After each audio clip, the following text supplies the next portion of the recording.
Welcome to the impossible, where we empower others to face the impossible, inspire them to be impossible, and motivate them to do the impossible.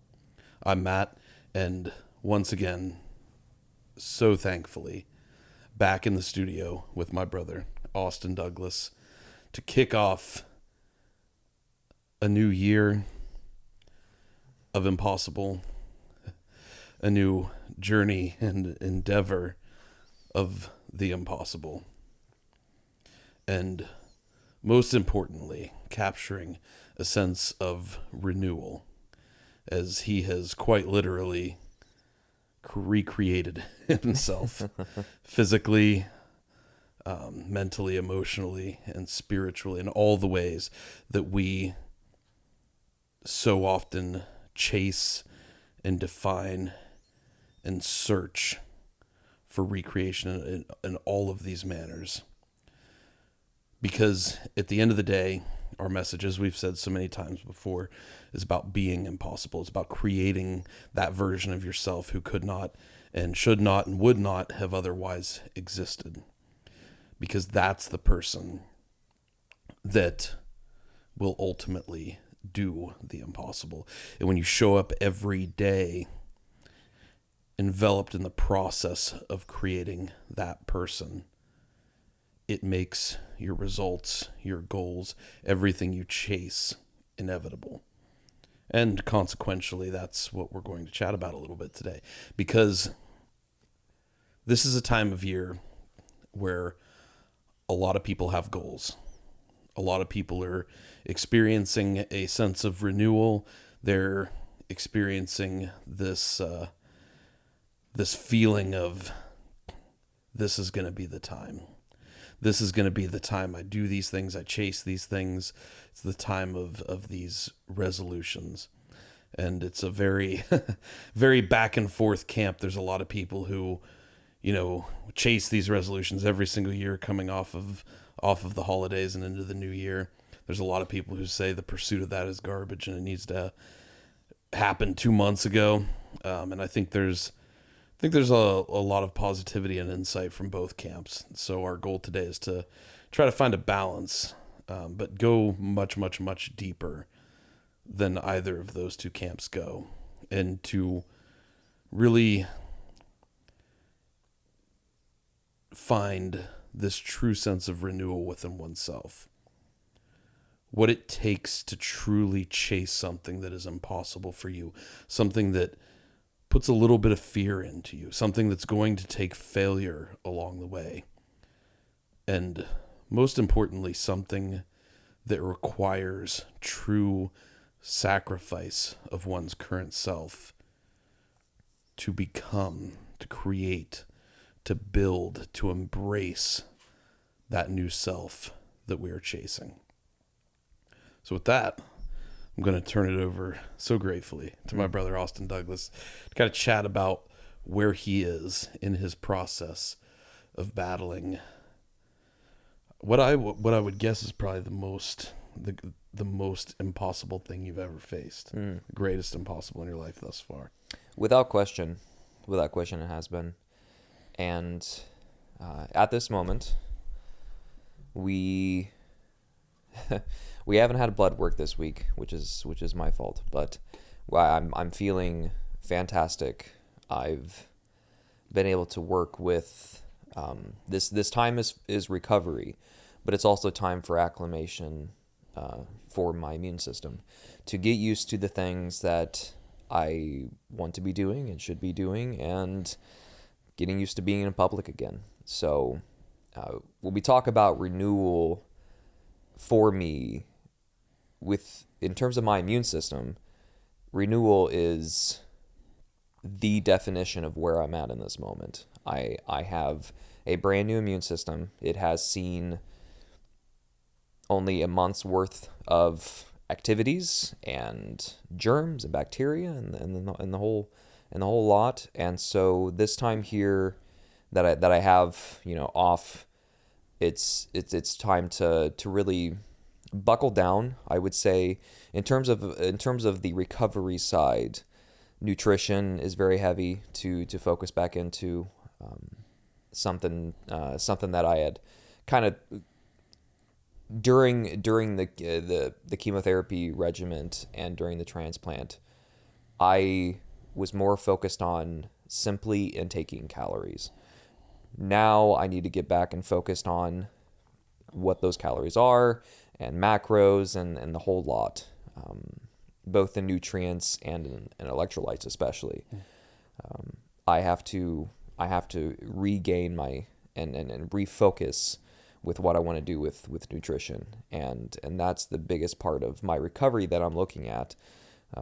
Second would be the mental side of it. I'm writing a lot and have been, which has been extremely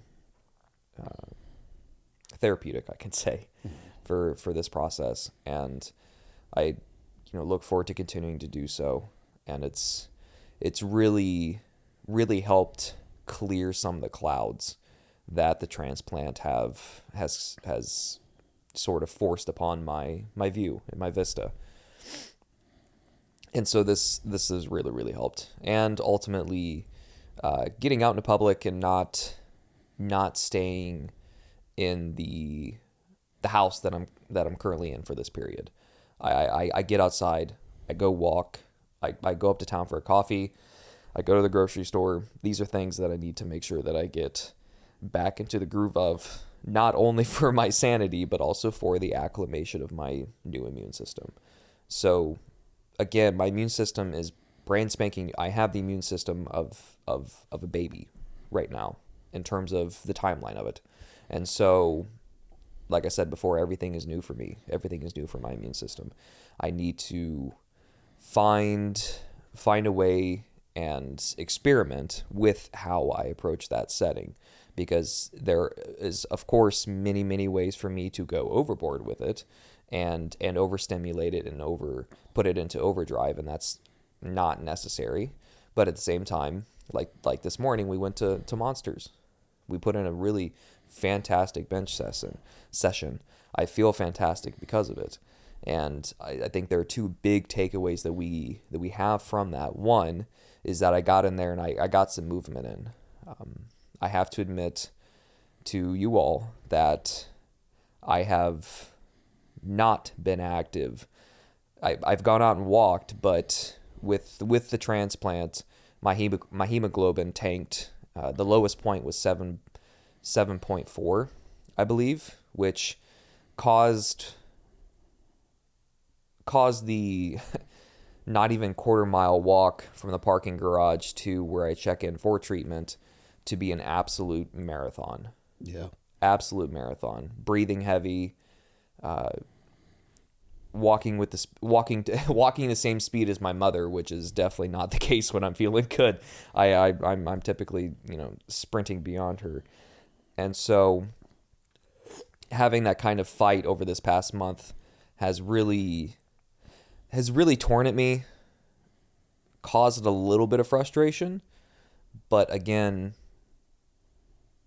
how I react to those moments, I've been in control to where I go, okay, don't even, don't let the heart rate increase, don't let the blood pressure rise. Everything is fine. We will get through this, and there will be a time where you can start and get back on the horse, slowly but surely. And that happened today, and that's one big takeaway, is that I got back on the horse, and I feel exhausted, but I felt absolutely fantastic, both physically and mentally, coming out of this morning, and so I'm super grateful for that. And second takeaway is the acclimation for my immune system. I'm touching stuff. I'm touching bars that aren't necessarily purely sanitized. Not that anything is. You sanitize it, and then obviously bacteria and germs go right back on top of it. But I do that. I'm touching plates. I'm touching equipment, and I wanted to get that acclimation to where it's now on my body, and my immune system has to deal with it. And I'm also in an area. I'm in an enclosed space with people, and I hugged a few people today, which was, I guess, a third takeaway. But the second takeaway is getting the immune system acclimated to the gym situation, because that is something that will be a part of my life 5 to 6 days a week. So I need to get, that's something very important as well. And then finally, a third takeaway is getting to see best friends, but also, just good friends through the gym. That was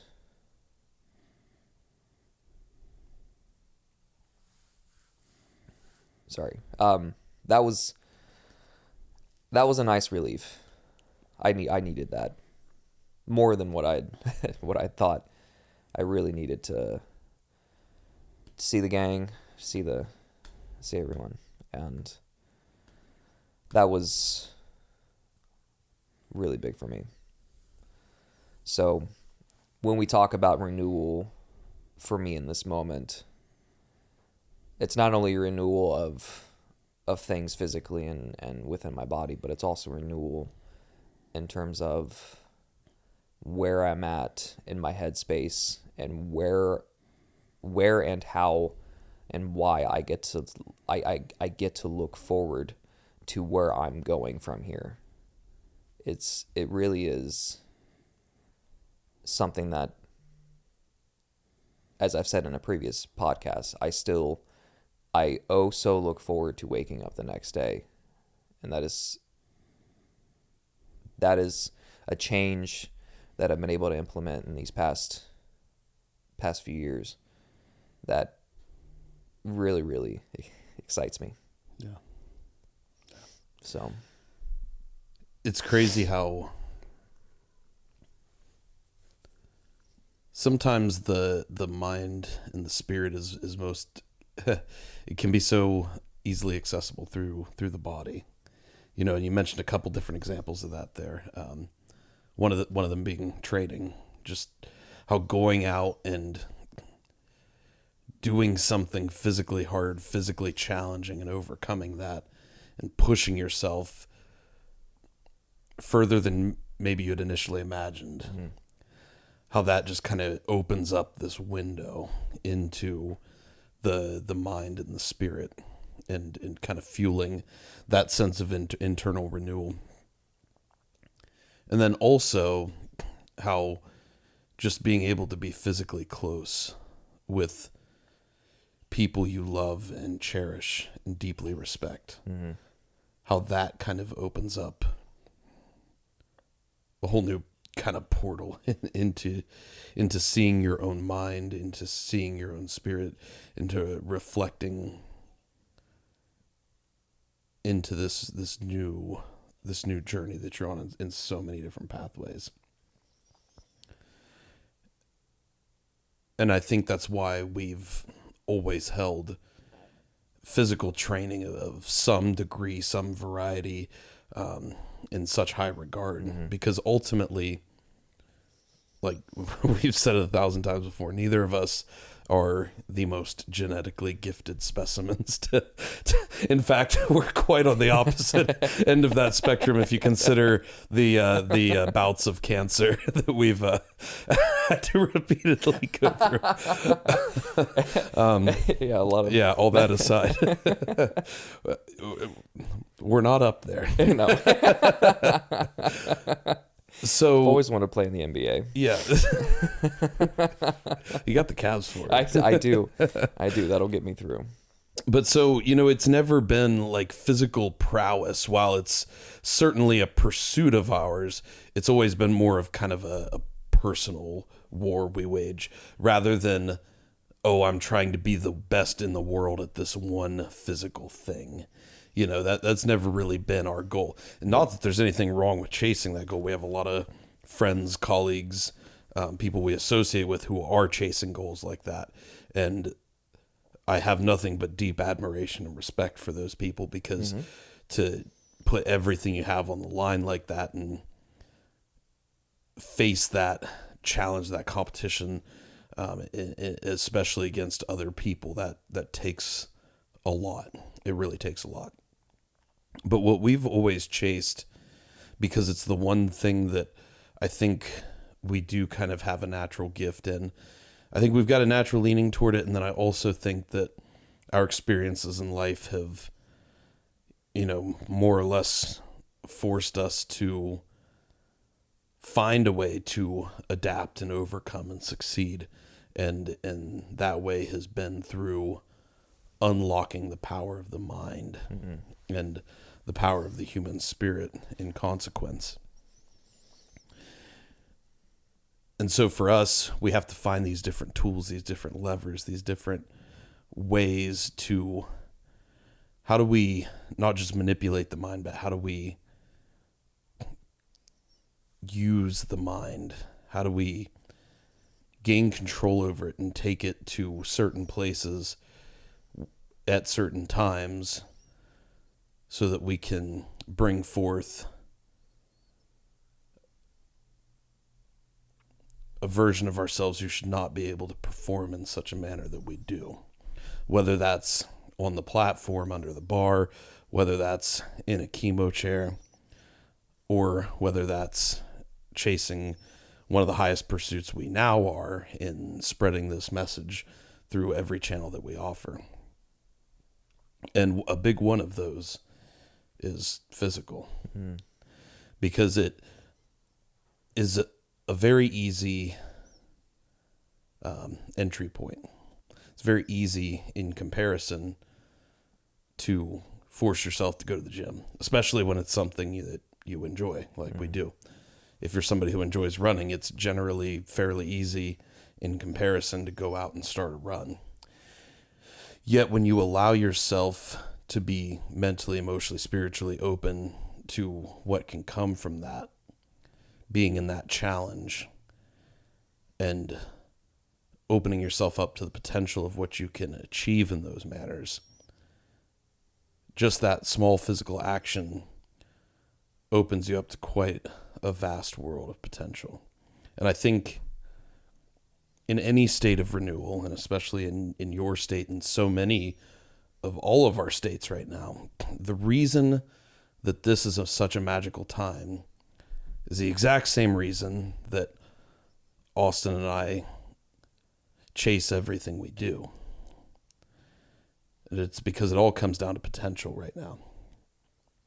Our eyes have been opened up to an entirely new world of potential within ourselves through the challenges that we've faced and overcome. And as we've always said, whenever you see that potential in yourself, you see it in everyone around you. So when we look at people now, we don't see people for what they are. We see people for what we know they can be. When you start to see people in that manner, when you start to see yourself in that manner, being with others, especially pursuing something in such a manner, becomes an incredibly special experience. And at this time, especially for most people, because it's the beginning of a new year, you see a whole year laid out in front of you. It's built into human psychology to see a certain level of potential within that alone. But especially for you, having now physically totally recreated a part of yourself in your immune system,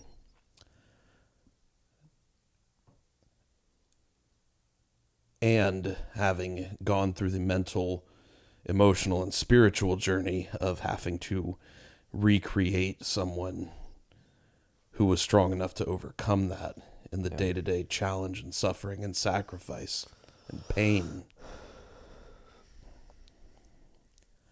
You're now in this world, you're now in this moment that feels kind of like almost what I would akin to the eye of a hurricane, where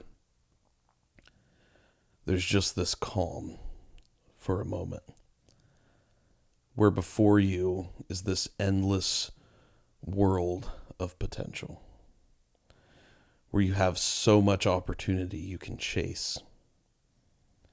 And that's very exciting, but it's also a little bit scary because, as we discussed a little bit before we got on the camera here, and as you brought up, anytime there's goals, anytime there's pursuit of the impossible, of a new highest potential, there's going to be great sacrifice that comes with that.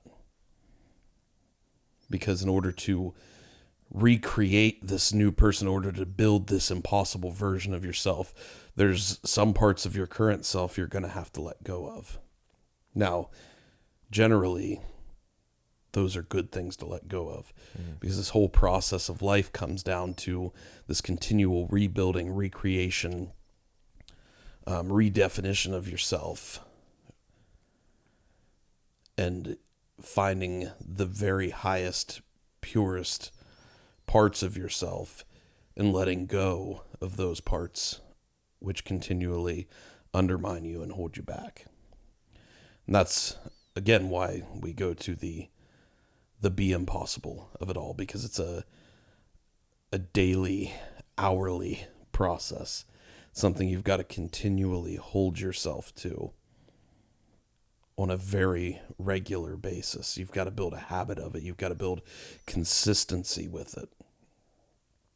And so I think it's such a special time, though, because we're inherently programmed to be in wonder and amazement of potential in general, but especially of our own potential. And so then the next step and the greatest step and the hardest step becomes pursuing it. And so then we have to decide, how do we chase that in an effective manner? And ultimately, and this is what makes me smile, is how awesome it would be to be in that position of your highest potential. Oh, yeah. Having that, and we've discussed this before, about having that vision when you go through, like, because you're making those goals for a reason, because you're seeing yourself in that manner. You're seeing yourself in that physical form, mental form, spiritual form. You're like, okay, I see what can be. You may see it in others, or you may have that ability to envision it, with your own imagination. And you find yourself not necessarily throwing the dart into the dark. You can somewhat see the target. It's just a long ways away. Mm-hmm. And you better start practicing on how to throw that dart. Yeah. And that's the journey of it, the path itself, walking through that hurricane to get outside of it, is now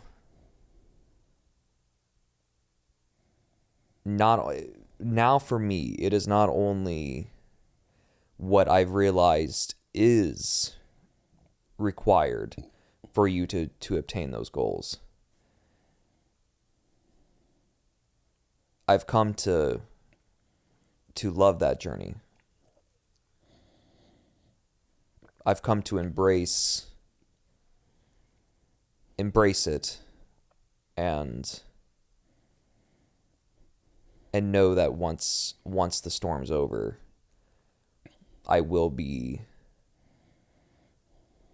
a more evolved Austin at the end of it. Mm-hmm. And that was something that really carried me through the transplant.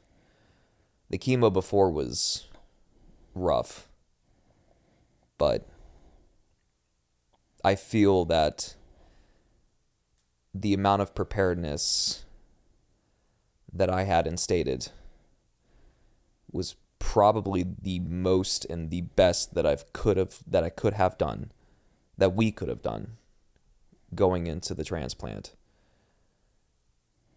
Although the storm was, again, the worst that I've been through, I know that I was able to get through it because of what I had prepared and what we had prepared prior to that. And with that came a lot of sacrifice. It came with a lot of the sacrifice for myself came with a lot of brutal honesty and a lot of a lot of me being adamant with myself that these things must be done.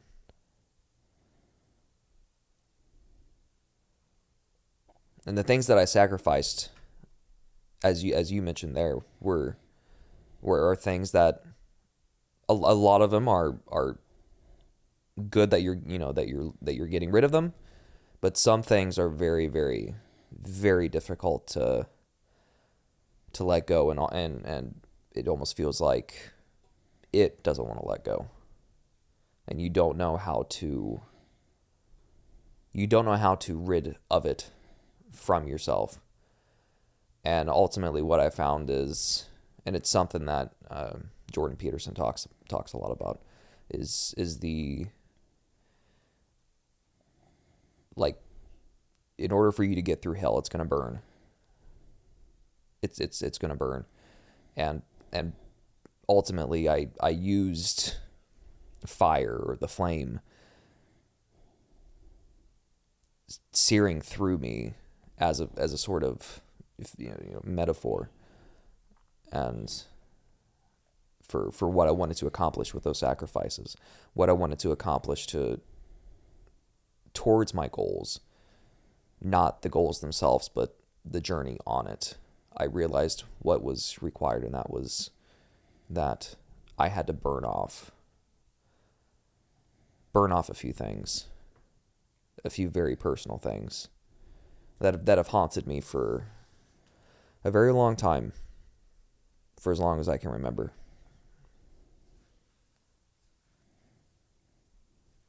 Things that I could never come to terms with. Things that I had felt, concepts that were dripping in betrayal and a loss of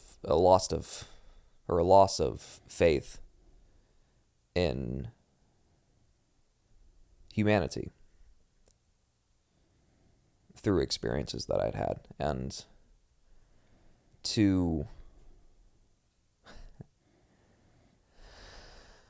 I'm shaking just talking about it. To finally find the manner of which I had to act and approach it and then execute to rid myself of those burdens was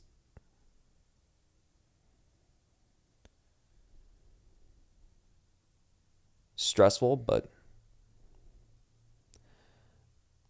ultimately I know that it's going to resolve in the resolution that I could feel, that I will feel from them. I know there's a lot of healing to come from them, just from how long those wounds were open, but I know that the healing will occur at some point. And being able to begin that process is the most beautiful part of what I was able to find in this process of renewal. Yeah. So what does going forward look like? You've got this whole open world of potential, and one distinction I want to make is that's not something that just occurs at the new year. No. Like, we always have a whole open world of potential beyond us. We always have that. Yet, I think woven into the fabric of reality, even more so than just like into biology, is this cyclical nature. Cycles are everywhere. Like, whether it's in training or life or the seasons or, the rotation around the sun, like, cycles pervade everything. Mm-hmm. And I think down to even our subconscious. While you're in the very worst part of the very most challenging part of that transplant, you're not necessarily seeing all of the potential that awaits you when this is done. You're seeing what's right in front of you. Mm. And you know that you're in the middle of a cycle. So it's not a time where you're as receptive to that world of potential beyond you. Yet, right now, certainly, is very much one of those times. So kind of being in this very receptive period to that potential, and knowing that you have the ability to move forward in so many directions. Like what does that process look like in choosing that path to walk down?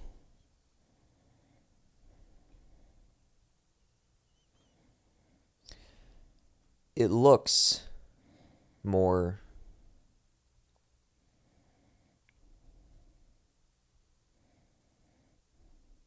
and I don't mean to diminish it, but it looks more simple.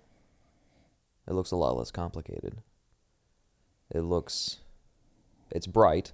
I I can go through those. I mean, it looks bright. I look forward to it. It looks like a beautiful vista. I envision being high up on a mountain and just looking over a valley, seeing other mountains in the background. That's what the future looks like for me. But I intend, for now, to continue climbing. That's what it looks like. I felt for the past 3 months, I felt like I was rock climbing, and somehow, due to external forces, unable to turn around and to see that vista. I've been unable to stop and take a break. I just had to keep I had to keep climbing. Otherwise, you stop, you cramp, you fall. And falling wasn't an option. So I kept climbing, and then I feel that now I've finally been able to find a place where I can rest for a moment. Look out. And just plan for the future. We have a message to spread, and I now have a reservoir of fuel that has in itself evolved. I now have more fuel for the fire, but I have a more sophisticated sense of how to use that fuel and where to use it, when to use it, and why am I using it in the first place. How to be efficient with it, not to be needless with it. Be thankful that I'm here and able to use it.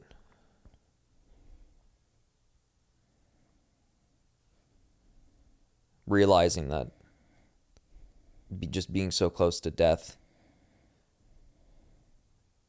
makes me so gosh darn happy to be able to use it, to walk into monsters this morning and not be all, blood pressure 200, just absolutely going at it, and stuff like that. I wasn't, not in that sense, but in the sense of I was ready to walk in and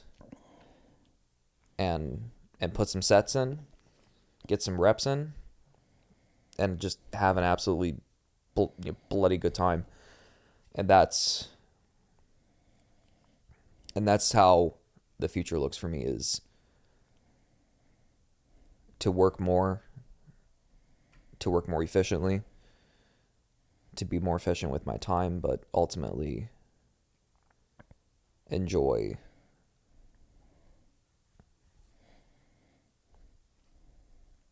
to enjoy every single moment that I have.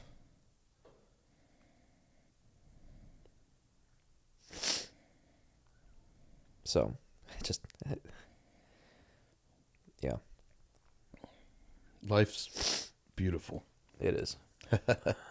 And you made a really important distinction there, that the closer you come to death in your life, the greater appreciation it gives you for those very highest moments, sometimes the most simplest moments of truly living. And I think it'd be interesting to try to like dive in and figure out like, God, what do you define as truly living? Because in some moments it's as simple as walking into that gym with an incredibly powerful community of individuals around you who have all overcome so much challenge in their life, who have faced such high levels of impossible to be where they are today, to be in that gym. And just being in communion with them towards all waging personal battles towards ultimately what's a fairly common goal. Mm-hmm. You know, sometimes that is the very highest experience of life. And sometimes it's sitting on a chair with a garage door open, listening to the rain hit the ground. The pitter-patter of the water. The rain hitting the grass. The smell of the rain.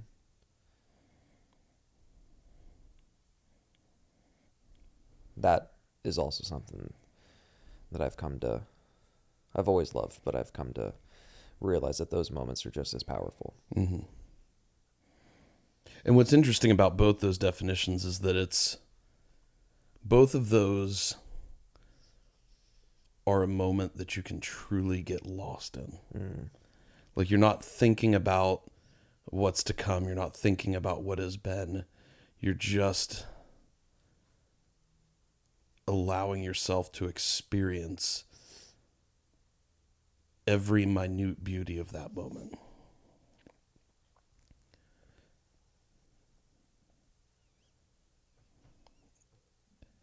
And again, that relates to the being impossible message. It's not something that you're chasing to eventually do, although that oftentimes becomes a lot of the result of this pursuit. It's not something that you have faced previously in your life, although that is something that becomes a very powerful guiding foundation to this pursuit. But it's something that you're living, experiencing, choosing, and chasing in every active moment of your life. So I think the more that we can be able to kind of lose ourselves, maybe not even lose ourselves, but give ourselves fully to the moments we find ourselves in.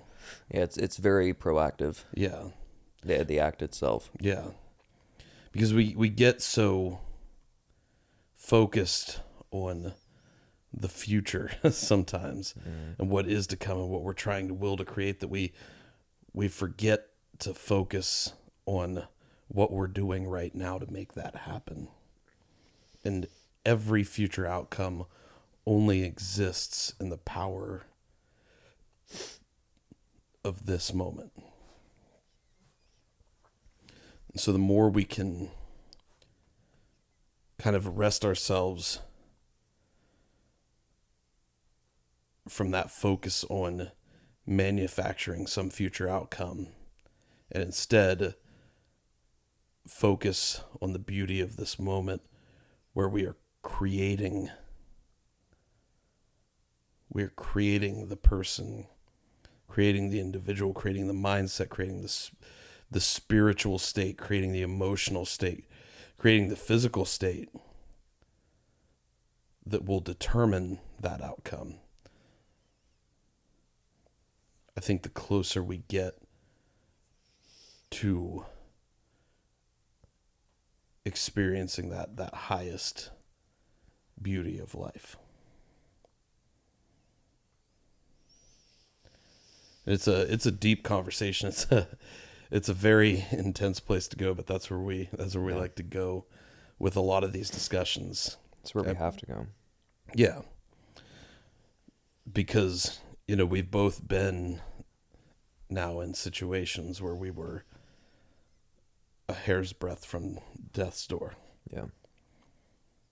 And those are not easy places to be. But even when you're in that spot, you're not thinking about anything beyond that moment. No, you're not. And that's what made those days move so slow, I must say.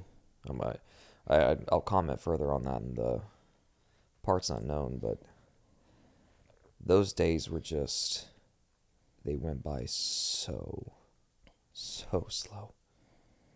So methodically slow. And I feel that was a big wake-up call for me from death. Mm-hmm. Was that removal, that extraction of just the future and hope and thoughts of what's to come, having all that stripped away and just being so focused and so worried about how I feel right now, which is like absolute garbage. Yeah. And that sort of tickle on the back of the neck that you can never seem to get to go away. That's an interesting concept, because I think that's a very common thing when you're in a moment of such pain and intensity and suffering, whatever it may be. You essentially can't look beyond that moment. No. Because everything you are is being forced to draw in and focus on simply surviving what you're going through right now. Yeah. I know that's 100% how I felt when I was laying on that ER table, just moments from organ failure. I still have that vision so clearly imprinted on my brain. And so it's clearly the brain has the capacity to be exclusively focused on these moments of right now. Yet, when we're in a state more on the opposite side of that, when we have, some of these highest moments of life, it's not always as easy to as fully give yourself to that moment. Mm-hmm. So where does that disconnect come from? What if we could keep our focus as heavily in the moment during those highest points of life as we do in those moments where we are experiencing the most intense and difficult periods of life? I like that. Yeah. It's an interesting thought. I don't know that it's one we immediately have the answer to. No. But I do think it's clear from obviously everything you and I have gone through, and the reason this has been our message since day one is that we have to make our focus on the process, on the being impossible. Mm-hmm. That's the only part we have any control over. It's the only part that actually exists. Because right now, I mean, and this is taking things a little bit deep, but everything we have, all we have is right now. That's the only thing we have. We don't have, we can assume we have some level of a future, but you can't guarantee that. And even if you could, you can't live in that until it's here. So the only thing we have is the present. The only thing we have is right now. It's the only thing you get any active decision, dictation, control, any amount of pleasure or pain or suffering. Everything you have exists in this moment right now. And so we have to be able to get to a point where mentally we become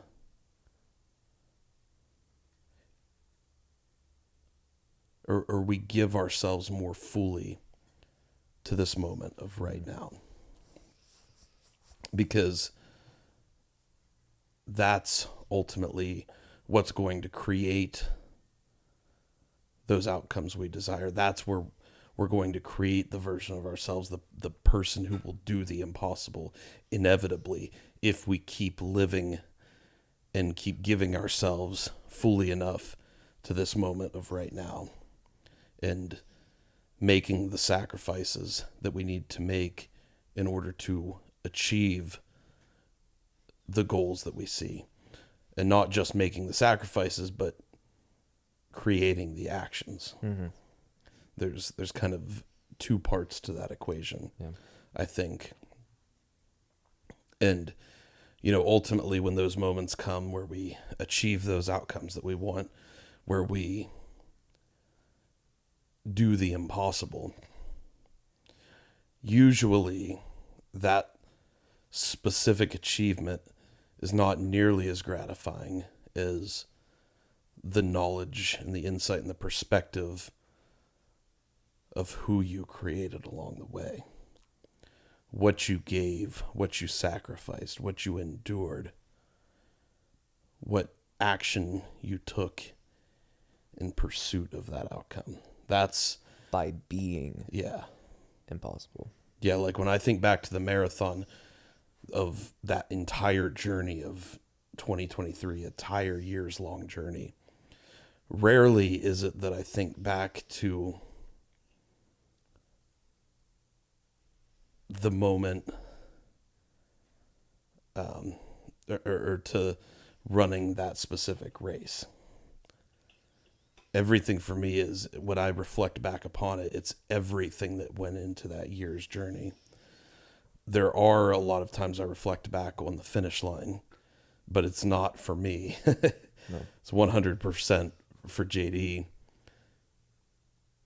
in knowing what his journey took to create the person. That was kind of the final moment of realization of the person he was creating. And I just, was fortunate enough to be a witness to that. So I guess the greatest takeaway we could give here is that in these moments of renewal and these moments of potential that lay in front of us,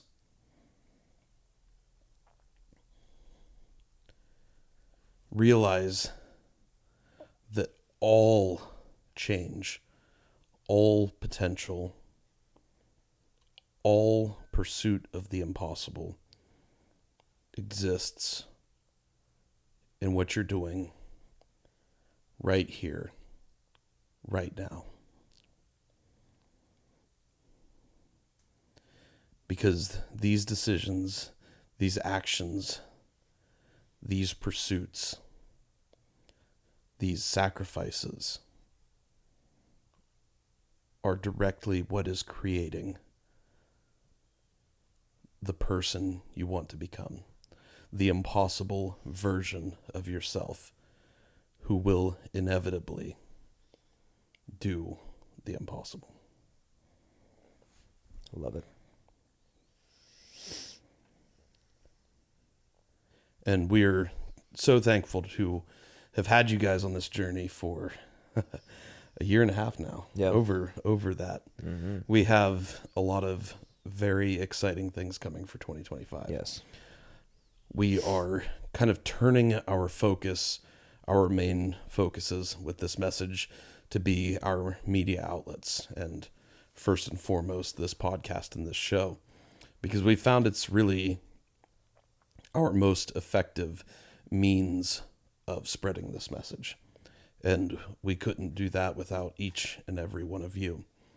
And so in pursuit of that, we have some pretty big, some pretty exciting guests that we are going to be traveling. I was about to say a little bit of travel too. Yeah. So all over the country to be exciting. able to meet with, chat with, learn from, grow from, and most importantly, be able to give their message to you guys, our listeners. We're going to learn how their message, their experience, their lessons, everything they've gained from their life's journey, how it interplays with our own message, and how our own message can grow and develop in conjunction with what we learn from them. So we appreciate you guys tagging along, being a part of this, everything you do to share these episodes, because again, as we always say, that is the number one way in which we live out our mission and our vision at Impossible Performance, what we read at the beginning and end of every single episode, because we always want to remind ourselves and you guys of exactly what we are here to do. You know, it's another embodiment of living in this moment. You know, we set the tone of what we're here to do in this discussion with our mission, and then we set the tone of what we're going to go out and do with every moment of our lives at the end of each episode when we read the vision. So, as always, if you guys have learned something from this episode or any other episode, please share it with as many people as you know whom you think it would help, because that's how we do everything we are trying to do. Mm-hmm. And we are also thankful to have some great partners along the way in helping us chase this mission and this vision, helping us realize these things. And that is King and Fifth, which is the hats we wear all the time, always. Mm-hmm. The only hat that's been on my head since we've discovered quite them. some time. Yeah. In fact, it feels weird. Where did we went to breakfast today after the training session, and I forgot to bring a hat with me, and it was just the weirdest thing. Like, it's like I left my leg at home or something, you know. It was just a little more difficult navigating life without it. Yeah. But seriously, guys, they have the best performance headwear, the best formal headwear. They have a piece for every occasion and every individual.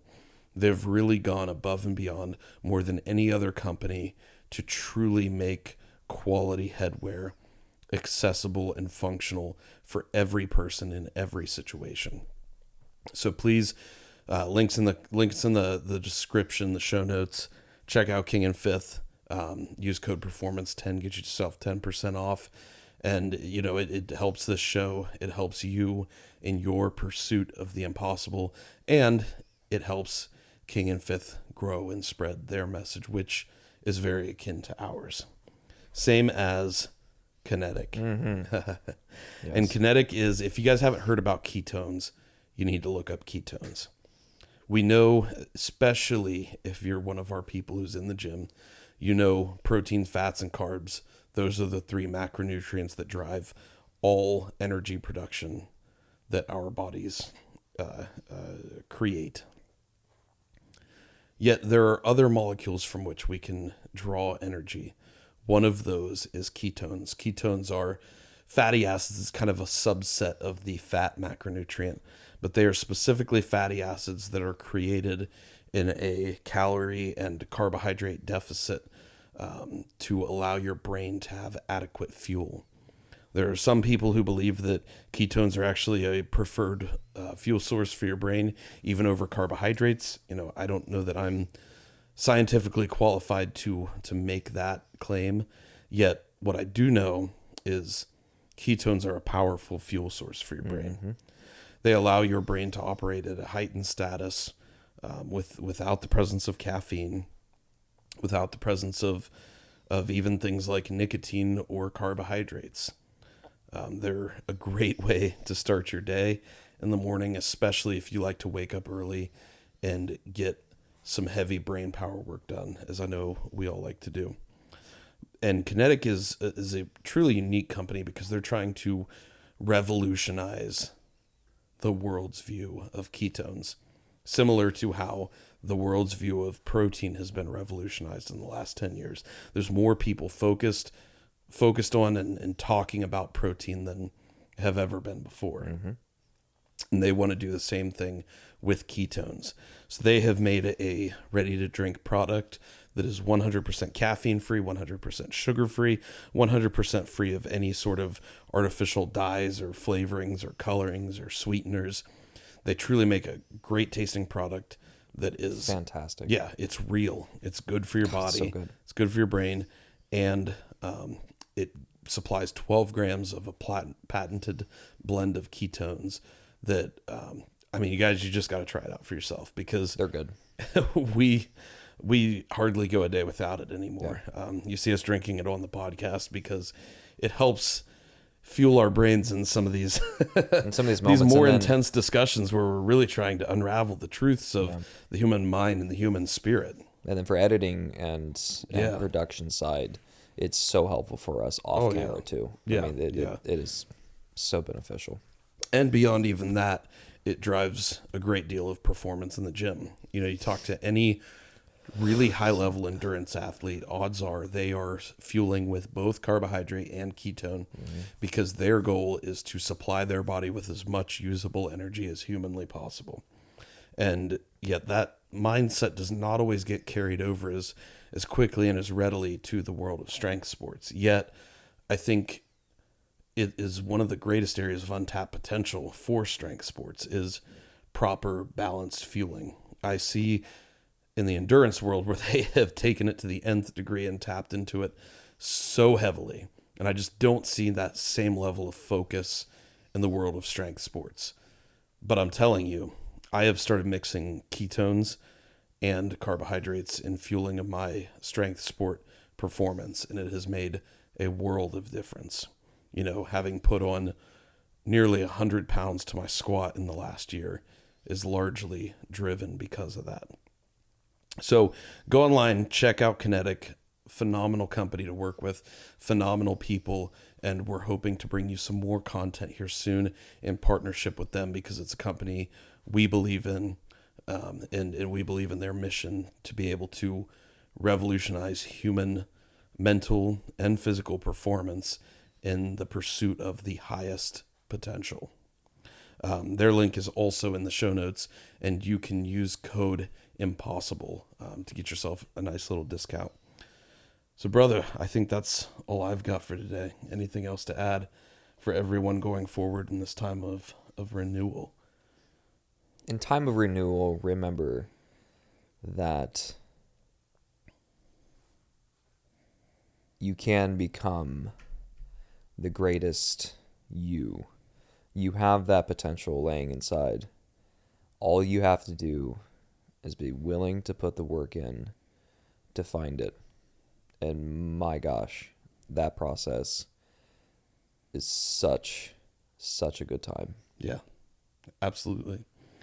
Because at Impossible Performance, we are building a global culture of strength, fostering a spirit of growth in constant pursuit of the impossible. Thank you for listening. And as always, in every moment, be impossible.